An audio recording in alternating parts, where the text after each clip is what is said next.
Balui says, I have wondered, I have heard people use Latinx and Latine, which is more right? Ah, well, that depends on whether you encounter a Latinx and a Latine. See, we can see each other's magnetic auras, so we can tell which one's which, but if you're not, then you can't. And if you call one the wrong thing, they'll be very upset.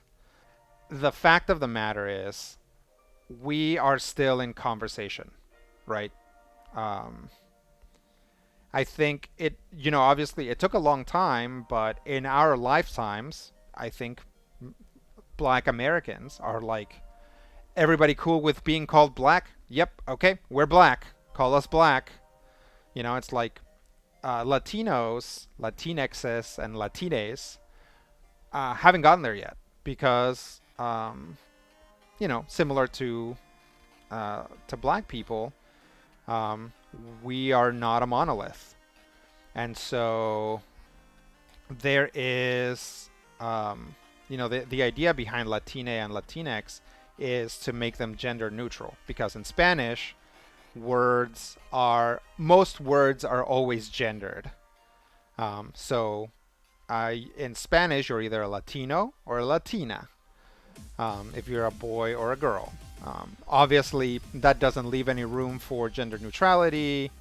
Um, in Spanish, when you don't know the gender of something, you assume that it's male.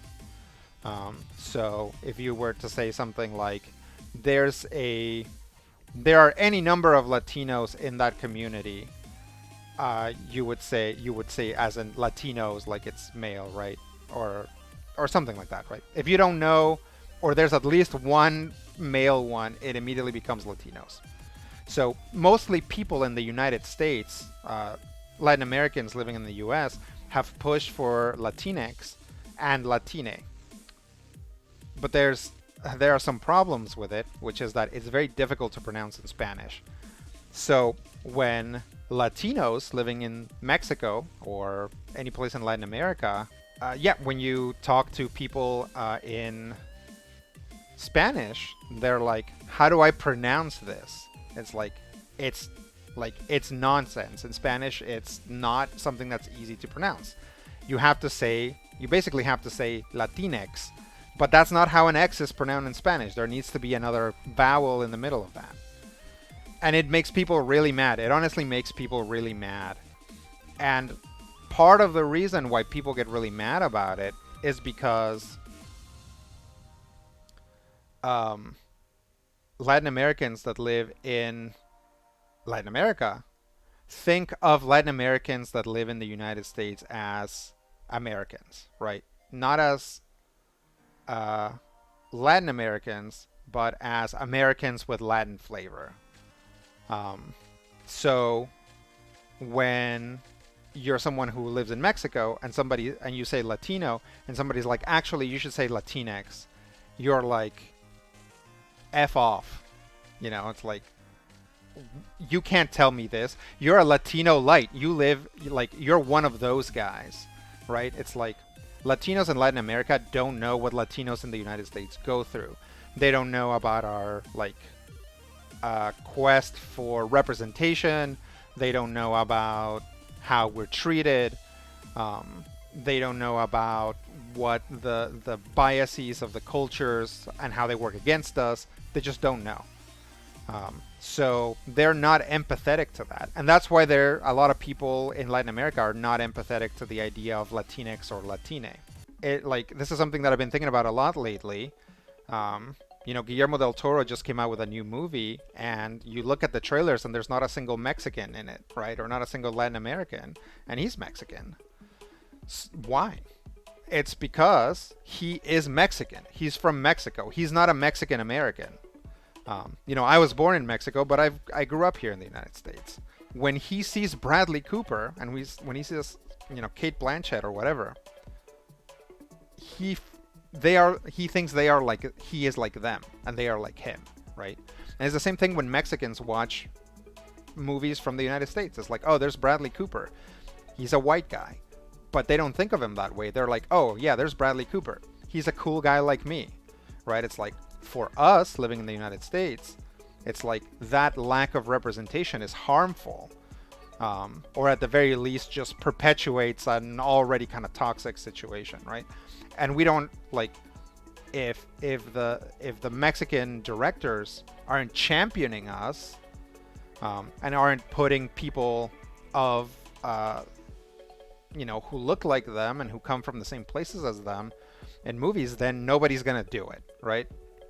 But that's the thing, is like he doesn't see himself as having that responsibility because he didn't grow up in the United States. He doesn't know what it's like here. Even though he works here and he makes movies here, he lives in it's Hollywood stuff. He doesn't have anything like that. And maybe it shouldn't be his responsibility, but I can point to it and say he's definitely not taking it on as a responsibility. So, So, what do we do about it? Well, there's not much we can do about it, but there's this idea that I had, and it started out as a joke on Tumblr, which is that we should actually start using the word Latinoid.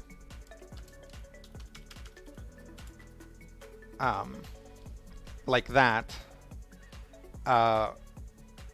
And here's why. Again, it started out as a joke because I was making a joke about Guardians of the Galaxy and how the only Latinx representation in Marvel is like green aliens, right? It's like the only two Latinos that we used to have in the Marvel universe were Gamora and Drax, and they're both space aliens. So I started calling them Latinoids, and it's like, well, actually, like already Latin American, Latino means like people from the Americas that are Latin-like, right? Because we don't speak Latin, we speak Spanish. So it's like Latin-like people in the Americas, right? So it's already kind of like a weird comparison. So I say we just lean into it and call ourselves Latinoid. We are Latin-like. We are not Latinos. We are not Latin. We don't speak Latin. We're not Italians. We're not Romans. But, this stuff did happen. And so our cultures were impacted by the Latin language and by languages from that Latin family. So we should call ourselves Latinoids. And here's the best thing. Absolutely best thing about it. Latinoid is gender neutral in Spanish, right? The Spanish version of Latinoid is Latinoide. So you would say un hombre latinoide, una mujer latinoide, una persona no binaria latinoide, right? So top things that are good about it. Number one, it's gender neutral in every language. Number two, it makes you sound like a space robot. And honestly, the way that we're treated, we might as well be space robots, right? And number three, it'll keep people from fighting, right? So you heard it here first. Start all of you guys start using Latinoid, especially you non-Latinos, and hopefully after people beat you up, you can explain to them what you meant by it and that an actual Mexican told you to do that. It's okay. Rodrigo said it was cool. Yeah. Basically, make sure to put your hands up to protect your face, and then just scream, Rodrigo said it was cool. But seriously, don't go doing it right now. I'm gonna next time all the League of Latin American Nations people sit down to chat, I'm gonna bring it up at the meeting because it's my turn to bring the sopes. So I'll do it before everybody eats. Right? There are thousands of languages that are not Spanish still spoken in Latin America. And that's something that you can keep track of when you think of Latin Americans as Latin Americans. But we just don't have very good words to cover it because literally all the words in Spanish are have a colonial lens to them, right? And that's something that we're always going to have to deal with.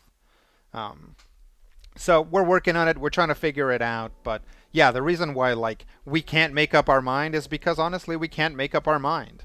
And if you are like, oh, I'm sorry, I thought Latinx was a thing to say, somebody might still yell at you. And it's because we're still sorting it out, right? We don't all agree. Maybe someday, but we don't all agree right now.